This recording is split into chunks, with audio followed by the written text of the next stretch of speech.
What's going on, y'all? It's Chris. Here to talk a little bit about the Vernon Forrest situation. The reason my video is a little bit, I wouldn't say late, but I didn't do it sooner was because I've seen other people did videos on it and the one that caught my attention the most was Bloods from BloodBoxing.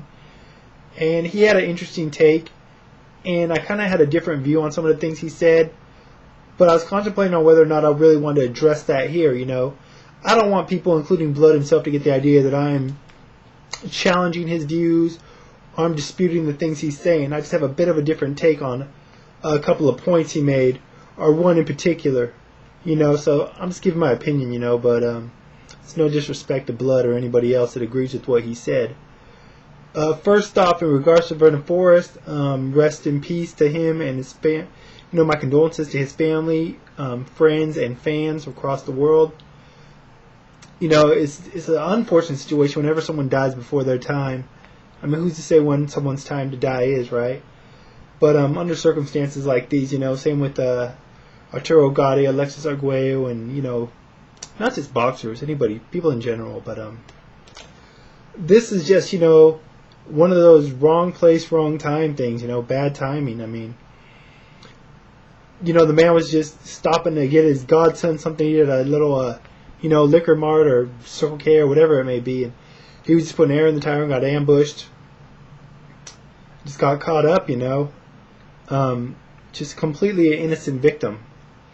So, you know, just a stupid, careless act, you know, cowardice act at that. But I think that when people do things, they really don't think of the repercussions of their actions at the time, you know.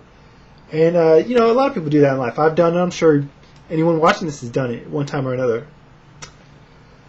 But, you know, this is just, I mean, obviously these people that did this had no idea whose life they took. You know, not like it mattered to them, in all honesty. They shouldn't have took anybody's life. But Vernon Forrest, you know, aside from being a great boxer, was a great person. You know, he had a foundation that he had built for helping out autistic children, and he just did a lot, you know, of charitable acts for, you know, people in the city of Atlanta. You know, and it wasn't something he did for recognition or credit. It was just something he did out of the goodness of his heart. And you know, a lot of times you don't hear about these kind of stories. You don't hear about the bad sides of sports. But I do remember, you know, hearing about this a few times, you know, and it was really nice to see.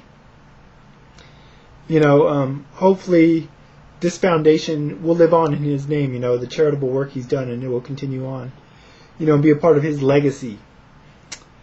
But in regards to what I talked about with Blood, he said something to the effect of, you know, it's a cold world out there, you know. You should have a gun to protect yourself, you know, because you never know when someone's going to come for you. You should, you know, be ready to defend yourself, basically. And to a degree, I do agree with him. Particularly in your household and on your person. But the problem I have is, I don't think that really is a good argument for this particular situation. Because based on the circumstances and everything I've read and gathered up to this point, these guys went to Jack Vernon Forrest, or at least one guy. Got something from him, I don't know if his wallet, whatever. Takes off running. Vernon has a pistol on him. Vernon chases the guy down and chases after him. Took a shot, I guess. I don't know. Vernon just, you know, decided to let it go. Starts heading back to his vehicle. Got ambushed from behind by the other accomplice and was murdered. Now, the fact of the matter is, in my opinion, if Vernon Forrest was not holding a weapon at that time, I don't think he would have chased after this guy. Now, don't get me wrong, first off. Vernon Forrest is in no part to blame for this. I'm not trying to say that at all. Not at all. Completely innocent victim.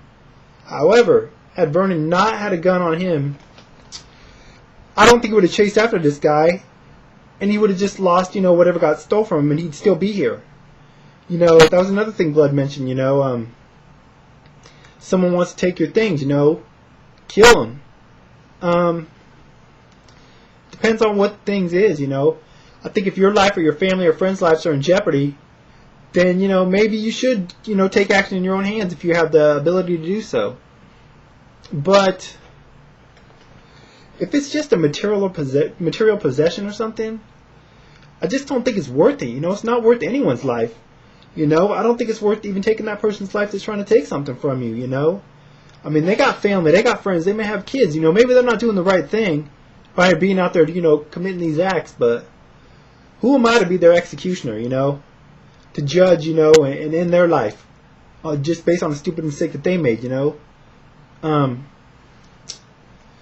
don't know. Not saying for all circumstances, it just depends, but I just don't think that if someone takes something from you that, you know, is a material possession or something that's just so insignificant in the big picture, it's just not worth risking your life, you know, or maybe taking someone else's life. So, but I mean, the thing is, you know, me and Blood grew up in different places. You know, I don't know how Blood grew up. I don't know him well enough yet to, you get a certain mentality depending on your surroundings. You know, it's called nurture versus nature in, you know, psychology terms, sociology terms. And Blood did make some interesting points about people not having jobs and just, you know, the way society's coming down and people just losing all hope, you know, and kind of just resorting to such tactics, you know. I'm not going to get on to that, you know, the whole sociological or, you know, socio-political argument on it. I'm not going to get into that, and I can talk about it for days, but it's not really what I'm here to talk about.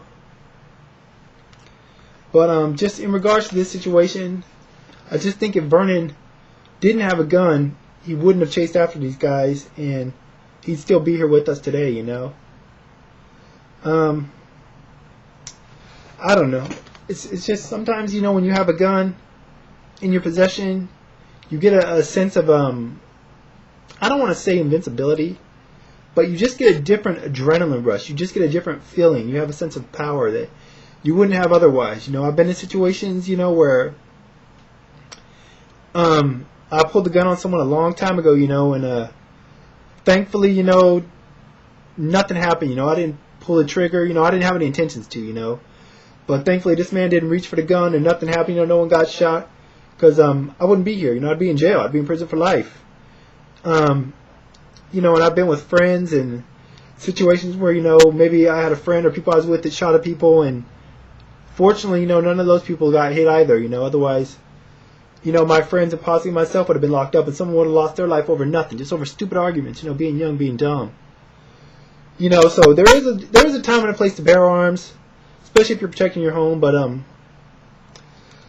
you know, if there wasn't, you know, such availability to guns, there wouldn't be all these crimes going on in the first place. You know, I read something in college, you know, about how households with guns, you know, there's more violent crimes committed just because a gun is in the household. You know, it's not always the case, obviously, but just the fact that it's there, you know, there's that possibility that something can go wrong.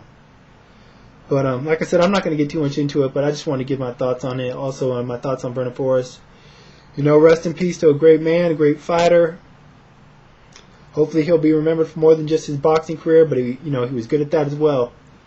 And if anyone disagrees, like I said, I'm not trying to start a contentious argument against what Blood said. I agree with some of the things he said, but just disagreed with him on one point. You know, we can talk about this anytime. You know, Blood, you can holler at me or make a response video, but that's pretty much it, guys. You know, rest in peace, Vernon Forrest. And hopefully you're in a better place, man. Till next time, guys, I'm out of here. Bye.